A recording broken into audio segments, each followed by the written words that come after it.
ആകാശവാണി. നമസ്കാരം. പ്രത്യേക വാർത്താ ബുള്ളറ്റിൻ വായിക്കുന്നത് ദീപു എസ് എൽ. രാഷ്ട്രപതി ദ്രൗപദി മുർമുവുമായി ഗവർണർ രാജേന്ദ്ര വിശ്വനാഥ് ലേക്കർ രാഷ്ട്രപതി ഭവനിൽ ഇന്ന് കൂടിക്കാഴ്ച നടത്തി. 4 ദിവസത്തെ സന്ദർശനത്തിനായി രാഷ്ട്രപതി ഈ മാസം 21-നാണ് കേരളത്തിലെത്തുന്നത്. തിരുവനന്തപുരത്ത് രാഷ്ട്രപതിക്ക് ഔദ്യോഗിക സ്വീകരണം നൽകും. 23-ന് തിരുവനന്തപുരത്തും കോട്ടയത്തും വിവിധ പരിപാടികളിൽ ശ്രീമതി മുർമു പങ്കെടുക്കും. 24-ന് എറണാകുളം സെന്റ് തെരേസാസ് കോളേജിൽ ശതാബ്ദി ആഘോഷങ്ങളിൽ മുഖ്യാതിഥിയായി പങ്കെടുത്ത ശേഷം വൈകുന്നേരത്തോടെ രാഷ്ട്രപതി ഡൽഹിക്ക് മടങ്ങും. പ്രധാനമന്ത്രി നരേന്ദ്രമോദി നാളെ ആന്ധ്രാപ്രദേശ് സന്ദർശിക്കും.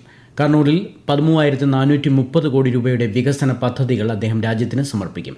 ശ്രീശൈലത്തെ ശ്രീ ഭ്രമരാംബ മല്ലികാർജ്ജുന സ്വാമി ദേവസ്ഥാനത്തും ശ്രീ മോദി ദർശനം നടത്തും. ബീഹാറിൽ തെരഞ്ഞെടുപ്പ് പ്രവർത്തനങ്ങൾ സജീവം. NDAയുടെ പ്രചാരണത്തിന് പ്രധാനമന്ത്രിയും BJP നേതാവുമായ നരേന്ദ്രമോദി തുടക്കം കുറിച്ചു.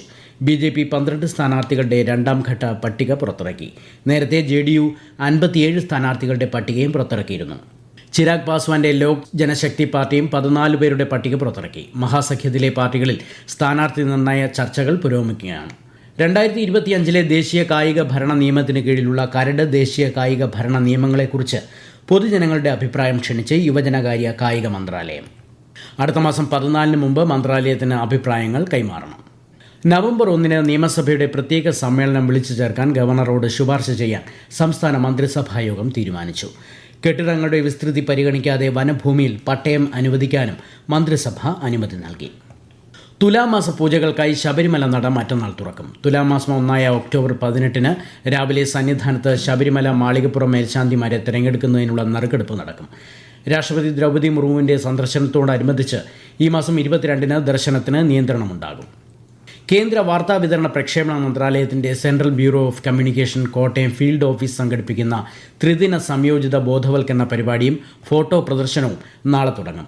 സീതാറാം ഓഡിറ്റോറിയത്തിലാണ് പരിപാടി.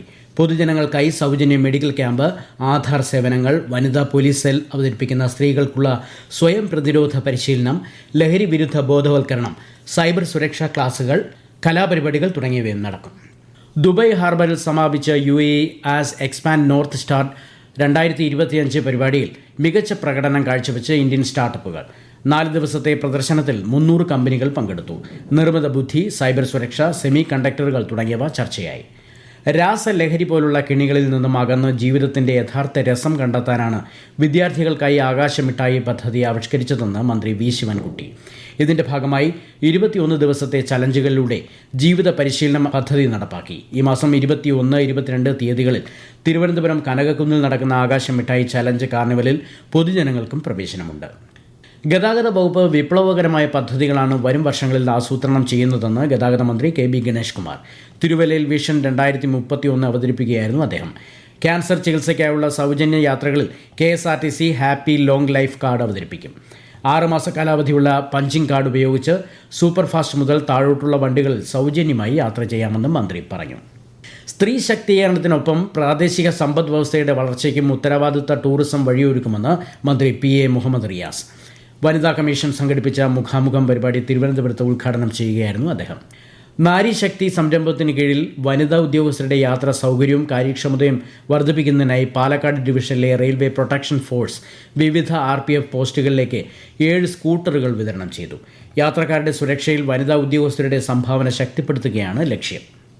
കൊല്ലം ശക്തികുളങ്ങര NH റോഡിൽ മീൻ ലോറിയിൽ നിന്നും വൻതോതിൽ മലിനജലം റോഡിലേക്ക് ഒഴുക്കിവിടുന്നതായ പരാതിയിൽ അടിയന്തര നടപടി സ്വീകരിച്ച് കോർപ്പറേഷൻ, ആരോഗ്യ വിഭാഗം, എൻഫോഴ്സ്മെന്റ് ടീം. വാഹനം പിടികൂടിയ ശേഷം 25,000 രൂപ പിഴയും ഈടാക്കി.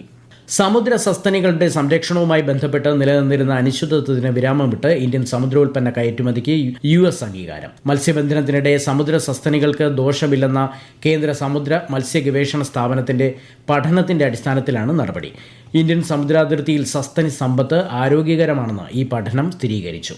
തെലുങ്ക് ചലച്ചിത്ര രംഗത്തെ മുതിർന്ന നടിയും ഗായികയുമായ റാവു ബാലസരസ്വതി ദേവി ഹൈദരാബാദിൽ അന്തരിച്ചു. 97 വയസ്സായിരുന്നു. ഓൾ ഇന്ത്യ റേഡിയോയിലെ ആദ്യകാല ഗായികയായിരുന്നു. ഭാഗ്യലക്ഷ്മി, ഭക്ത കുചേല, ബാലയോഗിനി തുടങ്ങിയവയാണ് പ്രധാന ചിത്രങ്ങൾ. പ്രത്യേക വാർത്താ ബുള്ളറ്റിൻ കഴിഞ്ഞു. അടുത്ത വാർത്താ പ്രക്ഷേപണം നാളെ രാവിലെ 6:45-ന്.